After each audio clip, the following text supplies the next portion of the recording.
Let's watch the most thrilling and heartwarming animated series in MCU. This is MCU TV Marvel Zombies Season 1, Episode 1 Recap.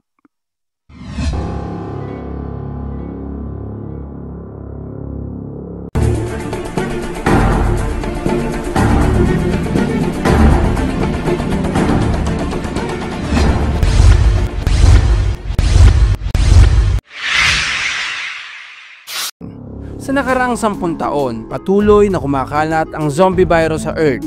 Sina Kate Bishop, Kamala Khan at Riri Williams kasama ang AI na si Friday na nakaband sa isang iron suit ay patuloy na nagtutulungan upang malampasan ang araw-araw na pagharap sa mga zombie at nagbabakasakali na makahanap ng lunas para dito.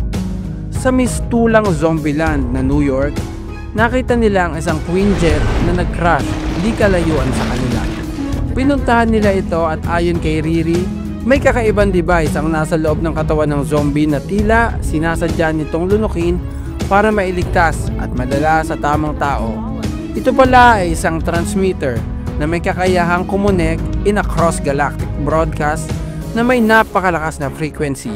It's a transmitter, very hardcore. Subspace amplifiers for cross-galactic broadcast, oscillating at a frequency I've never seen before. Ayon pa kay Riri, di ito sadyang ganoong kaliit at bagkos pinaliit lamang ito at So most likely it's been shrunk. ayon pa kay Riri, kailangan nito na mailagay sa isang motherboard para ma-fully crack. Pero ayon sa data, ito daw ay bahagi ng isang tinatawag na Project Nightshot, ang pinakahuling pag-asa ng mundo laban sa kumakalat na zombie plague. Kaya naisip nila, kung ito na lamang ang tanging pag-asa, kailangan nila itong madala sa isang shield base na inakala ni Kamala na hindi na nag-i-exist. Then we have to get it to a shield base. I don't really think they have those anymore, but I'm getting a ping from Ohio. Pero dahil sa husay ni Riri, madali lang ito. You're on the shield network? Wait, how? Because I mean... Nagkaroon ng kaunting pagtatalo sa pagitan ni Kate Bishop at Riri. Pero sa huli, napagkasundaan nila na kailangan nilang dalhin sa isang shield base ang device, kaya sama-sama silang tatlo nagtungo sa Ohio para ma-activate ito. Fine. Let's go save the world. Sa daan patungo sa Ohio, nakakita sila ng mga kakaibang bagay gaya nito. Lalo na ang isang kakaibang bagyo na tila papalapit sa kanila at di nga sila nagkamali.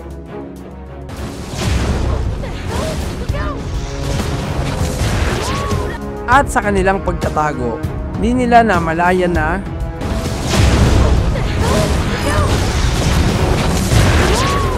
napapaligiran na sila ng mga zombie. Ngunit kahit ganoon, buong tapang pa rin nilang hinarap ang mga ito. Talaga lamang napakarami ng mga zombie at ginamitan ni Kamala ang kanyang kapangyarihan. Sa kalagitnaan ng kanilang pagtakas, dumating si Icarus.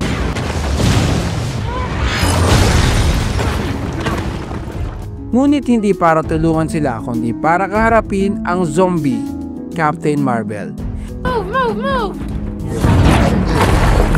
Dito nila napagtanto na di pala bagyo ang humahabol sa kanila, kundi ang paglalaban pala ng dalawa ang nagaganap na tila bagyo sa kalangitan.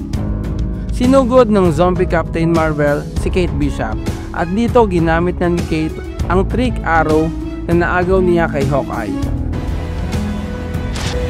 Laking dismaya niya nang ito pala ay at ito na din ang naging dahilan ng masaklap na pagkamatay ni Kate Bishop.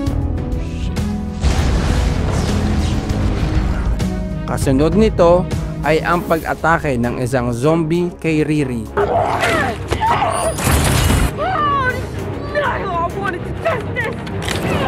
Alam na ni Riri na alangan na ang sitwasyon nila, kaya inutusan niya si Friday na ilayo na si Kamala para may magpatuloy ng kanilang misyon. Friday! Take this and get Kamala out of here! Run due west. Get to Ohio.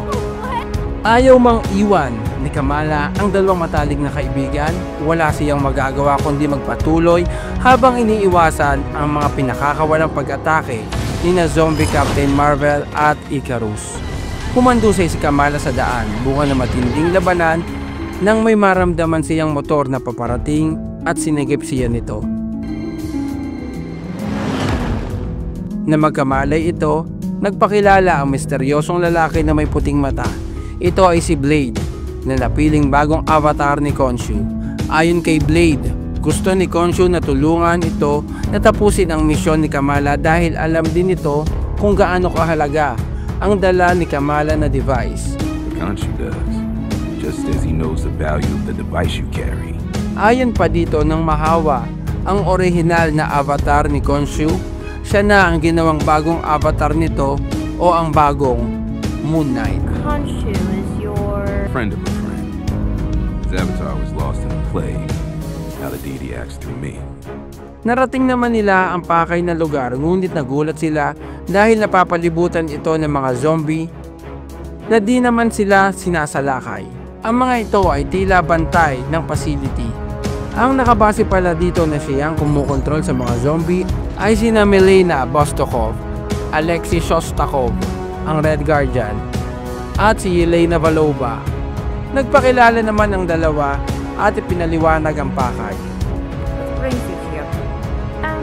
So we found this in a Quinjet crash in New York.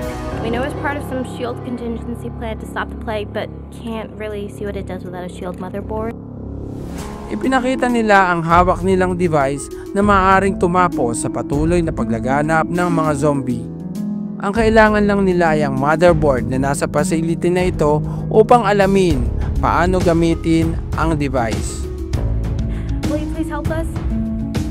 Pinahintulutan naman sila ng mga ito at natuklasan nila na ang device ay isang transmitter na magagamit sa pagpapadala ng signal sa outer space, partikular na sa Nova Corp. The device emits an encrypted subspace frequency specifically designed to contact an intergalactic authority called the Nova Corps. Sa kanilang patuloy na pag-aaral dito, di nagtagal sinalakay sila ng zombie horde. Quiet. They have found us. What? Sa pamumuno pa rin ni Zombie Okoye na tagasunod ng Red Queen na si Wanda Maximoff. Kasama ni Okoye sina Zombie Captain America na nagkaroon ng malupit na pakikipaglaban kay Red Guardian.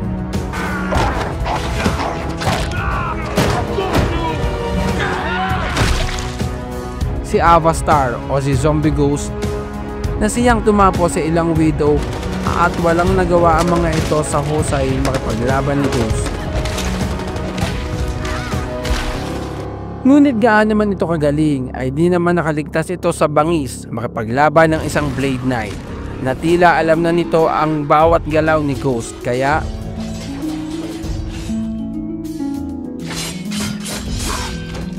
patuloy pa rin ang pagsalakay ng mga zombie ni Okoye kasama si Zombie Hawkeye.